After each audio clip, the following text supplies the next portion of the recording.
صم بكم عمي فهم لا يرجعون أو كصيب من السماء فيه ظلمات ورعد وبرق يجعلون أصابعهم في آذانهم من الصواعق حذر الموت والله محيط بالكافرين يكاد البرق يخطف أبصارهم كلما أضاء لهم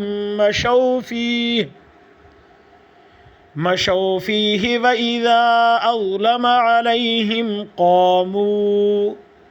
ولو شاء الله لذهب بسمعهم وأبصارهم